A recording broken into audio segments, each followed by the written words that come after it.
huge difference, but a 2.5 difference in the general vow is pretty big, and I think it's big enough to think that this is not just noise and it's actual difference making. Now, in the past week, gas prices have gone up a lot, so that's kind of reversed. It was 4.7 to 5.4. However, I think it going from 7.6 to 5.4 is enough to maybe look at things and think that things would be better for Republicans than they were a month ago. However, it really all depends on if gas prices go up a lot more, considering right now they were at 450, then they went down to 370, but now they are climbing again. But gas did go down on Friday by 2%, and so gas actually went down today by 0.01 cents. So who really knows what's going to happen with this? But one thing I'm going to say is that I don't think the final will be 5.4. I think it will either be much better for Republicans or much worse. I just don't trust the polls at all because of 2025. So it's either going to be like 2024 when they outperform the polls or 2025 when the Republicans don't outperform it. Because 2025, there was huge Democrat overperformance. And I think that overperformance was just because um, of people being satisfied with the administration. But I guess we'll have to see what's going to happen. But I think it's either going to be like 8 points or 3 points. I don't think it will be just 5 points. I feel like that's in the middle. Maybe the average will be that, but I'm not quite sure it will be that. And just for some reference here, for the ballot, +3 would be I think for the Democrats to retake the House because of the redistricting, it'll be much harder for them to do it. Like if it was last year where the Republicans win by 1 point in the House, they would gain like 5 seats maybe. But I think the Democrats would have to win the ballot by around 3.5 points to maybe 4 for them to win the House. So at the current stage, if it's 5.4, they would narrowly win back the House most likely. And for them to win the Senate, I think it has to be around 8 points. So right now they are projected to win the House and not win the Senate, but I'd say their chance of winning the Senate is higher than the 5.4 suggests. But the Republican chance of them winning the House is probably better than it seems. So I think everything's more of a toss-up than people think it is. So we're gonna have to see what happens. But that's it. And for some sad news happened this week, or basically yesterday, there was a shooting in Germany, and I'm showing it here, even though I'm not in Germany, because there's 30 people injured and 1 person died. So this is a huge deal. It was by this guy, and I'm not going to say what I should say, but he wanted to join this group, which I can't say on here, which is why he wanted to kill them. So, breaking news. A terrorist organization probably doesn't like gay people. I would never expect that, to be honest. But, yeah. It goes to show how you need some more immigration restrictions, in my opinion.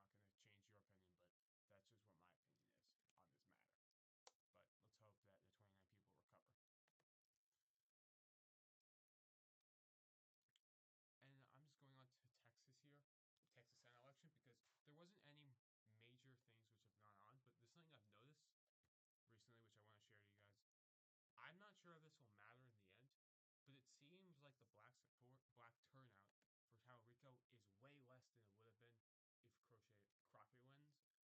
Because Crockett has technically endorsed Talarico, but she has given some mixed signs, and Talarico is spending like $25 million for black turnout. I don't know if that's correct. I know he's spending tons of money to ensure their turnout because if they don't turn out in record numbers, he has zero chance of winning. So, the reasons why I think that he's struggling with his turnout is because of him not being black. And I hate to say it, but it's kind of how it works when there's an African American on the ballot. They simply turn out way more. And I think Talarico is a better candidate for the Dems than Crockett would have been, whatever her name is. But it doesn't seem like he will be helping all the more with African American support. And if you're not going to get African American support in Texas, then you need white support and Hispanic support. And white Americans famously do not like Democrats that much. So we're going to have to see what happens. But the reason why this really matters is because in the South, I know it's not as uh, African American in states like Alabama and Mississippi, but in Texas and other southern states, white Americans vote 80% Republican and black Americans vote 95% Democratic. It is the most racially polarized politics in the country by far. Okay? It's insane how much. It's insane how much polarized it is. You can see, I'm just going to show this because I think this is very interesting. Alabama 2024 presidential.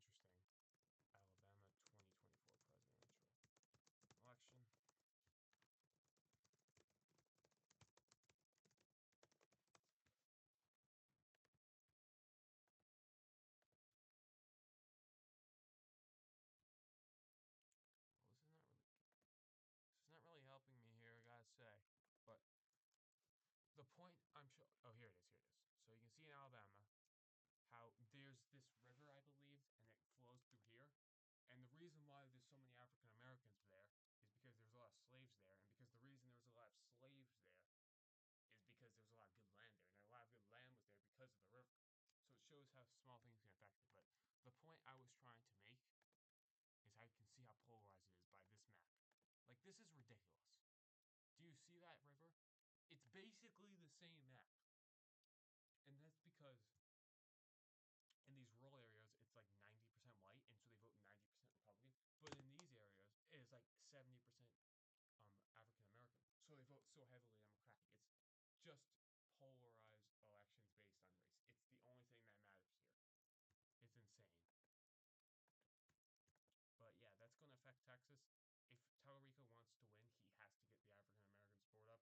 Otherwise, there's just simply not a viable path, considering how much they are concentrated in places like Houston, which are famously Democratic strongholds.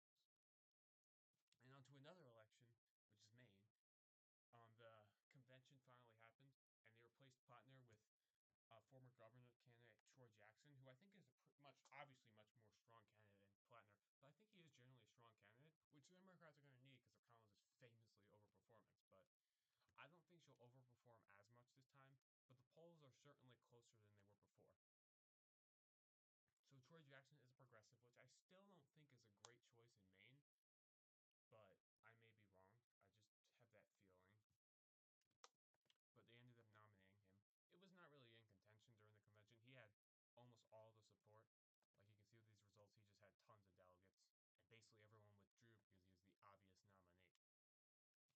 There hasn't been that many polls, but it says here it's 1.8 margin.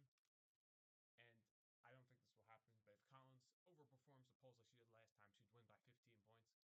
Now, I don't think she'll overperform by that much, but even if she overperforms by a couple points, that'd be huge because this is a swing state. This will be huge for the election. If the Democrats win this, they have a 70% chance of winning the Senate. If Republicans win it, they have a 90% chance of winning the Senate. That's how much important this is. This and Texas are probably going to decide the Senate. And over the pond to the UK, Andy Burnham finally became the PM 6 days ago. And to be honest, I don't really know much about how the cabinet works over there, but he appointed like 100 members to the cabinet. He shifted some positions around. He's still in the Labour Party, so they're still not polling great, but if we can see here, there has been a slight polling recovery for the Labour Party. It remains to be seen if this is just because of a bounce, because people are more happy with him, but it could be a bounce, but it could be permanent. If it's a bounce, I expect in a couple months their polls will be way down like they were before. But for the first time in like a year and a half, they won the first poll. Now, this isn't a great pollster because they over-reform Labor. They overestimate Labor, but still. But Reform is not in as good of a spot as it was a couple months ago, but they're still in a relatively okay spot. Conservatives still haven't done shit. They're just playing at 20%. And also an interesting thing, I don't know how much of the support Labor is gaining is because of Reform voters switching over or because of Green voters switching back over. Because Green Party has completely fall off the planet. I believe they're also hosting a meeting in a couple months deciding if the IRGC are terrorists or not. So it's probably not going to go over great over there. But they have completely fallen. I think it's probably a mixed bag. I think that they're gaining equal support from Reform and Green because I know their Reform's support was dropping as Green was gaining. So I think it's around split, but it remains to be seen what will go on. Of course, the next election is 2029,